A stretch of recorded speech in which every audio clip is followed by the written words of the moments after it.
Allah Subhanahu wa taala menyatakan kepada baginda Nabi dalam surat Al-Furqan ayat 31, Allah Subhanahu wa taala berfirman, "Wa kadzalika ja'alna likulli nabi aduwwan minal mujrimin." Demikianlah ya Muhammad, telah kami jadikan memang bagi setiap nabi bahwa di antara mereka, di antara umat mereka nanti akan ada aduwan minal mujrimin, musuh-musuh nabi, musuh-musuh para nabi dan rasul, yang dalam hal ini dikatakan kaum mujrimin. Mujrimin itu artinya adalah orang-orang yang berdosa, ya, mereka-mereka yang berasal dari kalangan pendosa. Memang ayat ini terkait dengan apa yang dialami oleh baginda Nabi pada masa-masa kenabian beliau. Tetapi kalau kita melihat bahwa esensi dari ayat-ayat ini tentu tidak bisa dipisahkan dalam kehidupan kita zaman ini, di mana hari ini tidak sedikit orang-orang yang kemudian tidak mempedulikan Al-Quran. Bukan hanya karena mereka tidak mau membaca, bukan hanya mereka tidak mau merenungkan kandungan maknanya.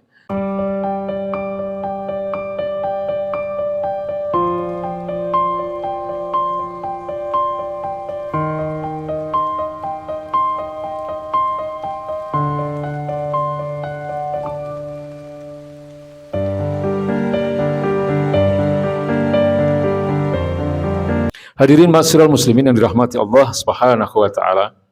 Ketika baginda Nabi menghadapi berbagai tekanan dalam melaksanakan dakwah beliau, ketika beliau harus menghadapi kebebalan dari masyarakat Quraisy Mekah yang menolak dakwah Islam, yang menolak untuk mempedulikan ayat-ayat Allah Subhanahu wa taala yang disampaikan oleh beliau, lalu kemudian baginda Nabi Muhammad SAW beliau mengadu, beliau mengeluh kepada Allah Subhanahu wa taala. Ini digambarkan dalam surat Al-Furqan ayat 30, dalam ayat yang berbunyi, A'udzubillahi minasyaitonir rajim, bismillahirrahmanirrahim. Wa qala Rasul, ya Rabbi inna qaumi ittakhadhu hadzal Qur'anu mahjura. Ya, berkata baginda Nabi Muhammad SAW, ya Rabbi, ya Tuhanku, ya Allah, sesungguhnya kaumku ini telah menjadikan Al-Quran ini sebagai sesuatu yang diabaikan. Mahjura. Mahjura ini kemudian diterjemahkan menjadi mengabaikan. Lalu kemudian dijelaskan lebih jauh lagi oleh Imam Ibnu Katsir. Beliau menjelaskan bahwa yang termasuk kategori mahjura, yang termasuk dalam kategori mengabaikan Al-Quran ini, bukan hanya tidak pernah membaca, bukan hanya tidak pernah merenungi kandungan maknanya, bukan hanya kemudian tidak pernah berusaha untuk menghafal, tetapi Imam Ibnu Katsir menjelaskan bahwa yang termasuk dalam kategori mengabaikan Al-Quran ini adalah tidak mau menjadikan Al-Quran sebagai bimbingan dalam kehidupan mereka, tidak mau menjadikan Al-Quran sebagai petunjuk kehidupan mereka, tidak mau mengimani kebenaran hukum-hukum Al-Quran, tuli mereka, buta mereka terhadap apa-apa yang disampaikan oleh Al-Quranul Karim, yang sesungguhnya dan sejatinya adalah merupakan firman-firman Allah Subhanahu wa taala, zat yang maha benar. Jadi inilah yang kemudian menjadikan baginda Nabi begitu bersedih, ya, ketika harus menghadapi kaumnya yang bebal, kaumnya yang tidak mau diingatkan, tidak mau mendengarkan ayat-ayat Allah Subhanahu wa taala, tapi justru lebih suka untuk menjadikan hukum-hukum manusia sebagai aturan dalam kehidupan mereka. Padahal Allah Subhanahu wa taala telah tegas menyatakan kebenaran akan akidah Islam ini, telah tegas menyatakan akan kebenaran syariat ini, telah tegas menyatakan kebenaran risalah dan hukum-hukum yang ada di dalamnya. Lalu kemudian di dalam ayat berikutnya Allah Subhanahu wa taala menyatakan kepada baginda Nabi dalam surat Al-Furqan ayat 31, Allah Subhanahu wa taala berfirman, "Wa kadzalika ja'alna likulli nabi aduwwan minal mujrimin." Demikianlah ya Muhammad, telah kami jadikan memang bagi setiap nabi bahwa di antara mereka, di antara umat mereka nanti akan ada aduwan minal mujrimin, musuh-musuh nabi, musuh-musuh para nabi dan rasul, yang dalam hal ini dikatakan kaum mujrimin. Mujrimin itu artinya adalah orang-orang yang berdosa, ya, mereka-mereka yang berasal dari kalangan pendosa. Memang ayat ini terkait dengan apa yang dialami oleh baginda Nabi pada masa-masa kenabian beliau. Tetapi kalau kita melihat bahwa esensi dari ayat-ayat ini tentu tidak bisa dipisahkan dalam kehidupan kita zaman ini, di mana hari ini tidak sedikit orang-orang yang kemudian tidak mempedulikan Al-Quran. Bukan hanya karena mereka tidak mau membaca, bukan hanya mereka tidak mau merenungkan kandungan maknanya, bukan hanya karena mereka tidak mau menghafalnya, tetapi banyak di antara kita hari ini, manusia, bahkan umat Islam yang hari ini tidak peduli dengan hukum-hukum Al-Quran, tidak peduli dengan syariat-syariat yang telah diturunkan oleh Allah Subhanahu wa Ta'ala, tidak peduli dengan risalah Islam yang dibawa oleh baginda Nabi besar Muhammad SAW yang mereka yakini sebagai Rasulullah, sebagai utusan dari Allah Subhanahu wa Ta'ala yang membawa Islam ini. Hadirin masyarakat muslimin yang dirahmati Allah Subhanahu wa Ta'ala, maka tidak terlalu berlebihan kalau kemudian hari ini kita kaitkan dengan berbagai persoalan besar dalam kehidupan kita hari ini. Hari ini khususnya umat Islam ini mengalami berbagai persoalan besar, baik dalam persoalan ekonomi, di mana hari ini kita menghadapi sekedar apa yang dilakukan oleh Amerika saja yang melaksanakan perang tarif, kita kebingungan. Ya, bahkan banyak di antara manusia ini yang sebagian besar adalah umat Islam justru merengek-rengek meminta-minta belas kasihan dari orang-orang kafir ini.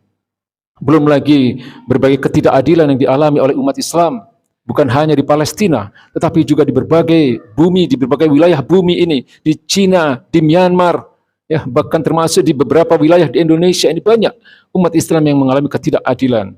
Jadi ini semua adalah merupakan bagian dari apa yang telah diperingatkan oleh Allah Subhanahu wa Ta'ala. Ya, jadi ketika ada di antara manusia ini kemudian mereka tidak peduli akan peringatan-peringatan Allah Subhanahu wa Ta'ala, ya, maka bagi mereka ma'isyatan dongka, maka bagi mereka akan diberikan kehidupan yang sempit. Dan ketika Allah kemudian menurunkan azabnya, ini tidak hanya dialami oleh orang-orang yang melakukan dosa tadi. Ya, ketika Allah menurunkan azabnya, Allah tidak hanya memberikan atau akibatnya itu hanya dirasakan oleh mereka-mereka yang melakukan perbuatan dosa, tetapi kemudian orang-orang baik yang ada di tengah-tengah mereka, orang-orang saleh yang ada di tengah mereka merasakan akibat dari ini semua.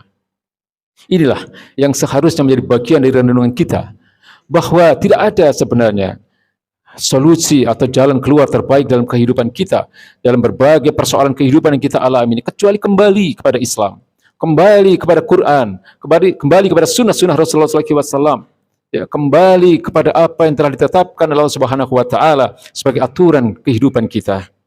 Hadirin masyarakat muslimin yang dirahmati Allah Subhanahu wa Ta'ala, maka penting sekali bagi kita untuk memahami hakikat kehidupan kita sebagai manusia, khususnya adalah sebagai orang-orang beriman ini.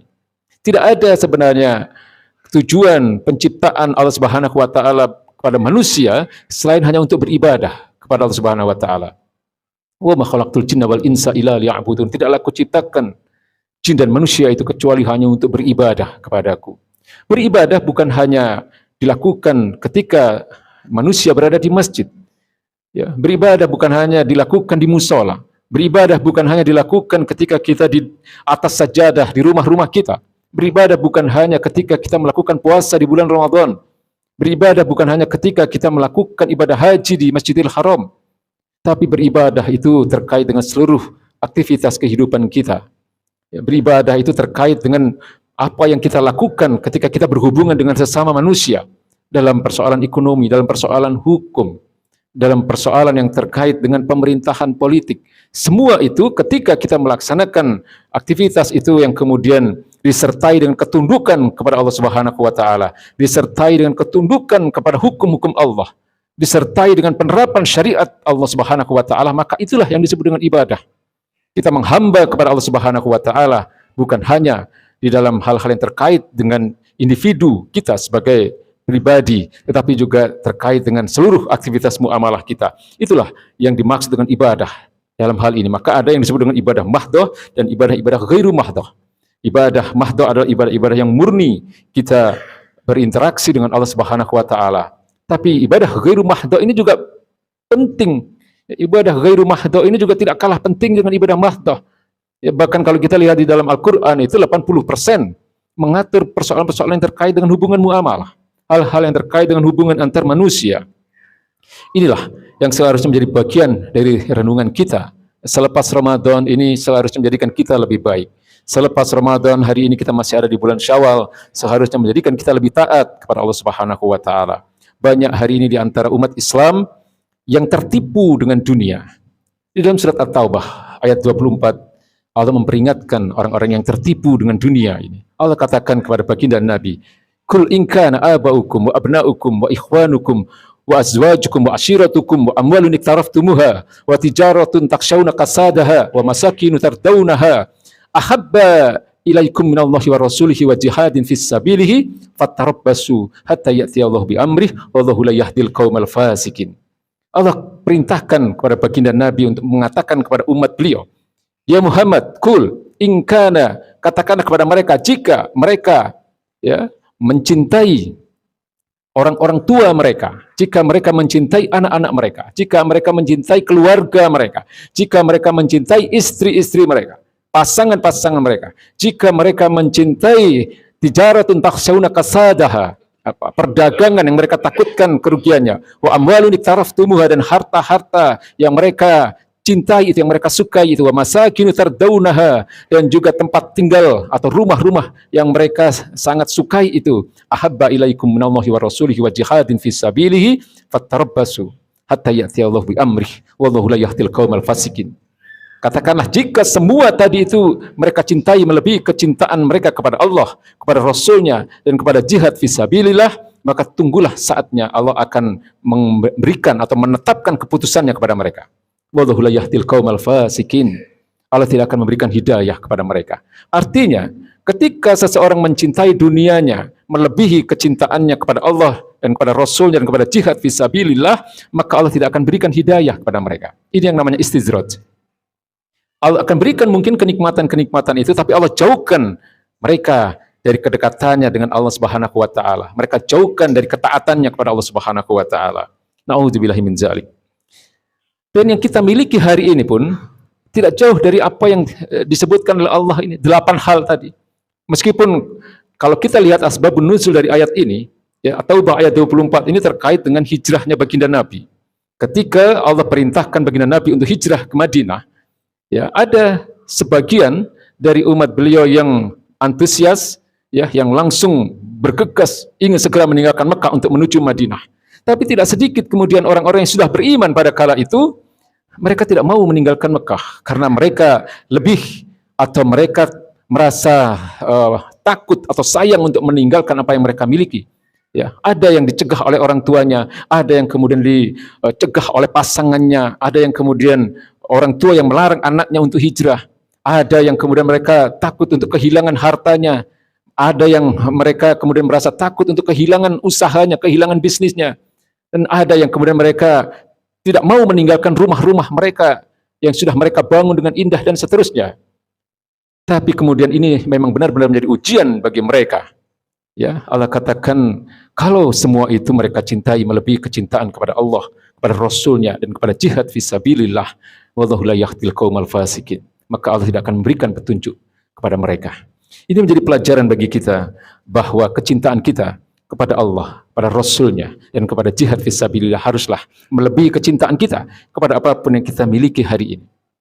Artinya, ketika kita mencintai apapun yang kita miliki berdasarkan kecintaan kita kepada Allah dan kepada Rasulnya, maka kita akan tunduk kepada Allah Subhanahu wa taala.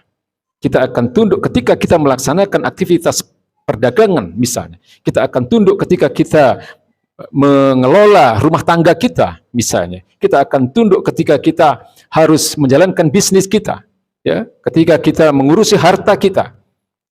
Ketika itu semua kita lakukan dengan ketundukan kita kepada Allah Subhanahu wa taala, inilah yang disebut dengan ibadah. Hadirin ma'asyiral muslimin dirahmati Allah Subhanahu wa taala, sebagai kesimpulan dari apa yang telah kami sampaikan pada khutbah pertama tadi, Quran adalah petunjuk kehidupan kita. Petunjuk yang datang dari Zat yang Maha Benar, sehingga ketika kita melakukan berbagai aktivitas sesuai dengan petunjuk Al-Quran, maka pasti itu adalah sesuatu yang akan diridhoi oleh Allah Subhanahu wa taala, dan Allah telah janjikan, innallaha yarfa'u bihadzal kitabi aqwaman wa yad'u bihi akharin. Sesungguhnya Allah hanya akan meninggikan derajat suatu kaum ketika kaum itu berpegang kepada Al-Quran, dan Allah akan menghinakan suatu kaum ketika kaum itu berlepas diri dari Al-Quran. Dalam seluruh aktivitas kehidupan kita, dalam seluruh level kehidupan ini, baik dalam persoalan pribadi, dalam persoalan rumah tangga, dalam persoalan kemasyarakatan, bahkan sampai dalam persoalan kenegaraan, semua itu sesungguhnya harus tunduk kepada apa yang telah menjadi aturan-aturan Allah Subhanahu wa taala yang telah ditetapkan di dalam Al-Qur'anul Karim dan sunnah-sunnah baginda Nabi besar Muhammad sallallahu alaihi wasallam.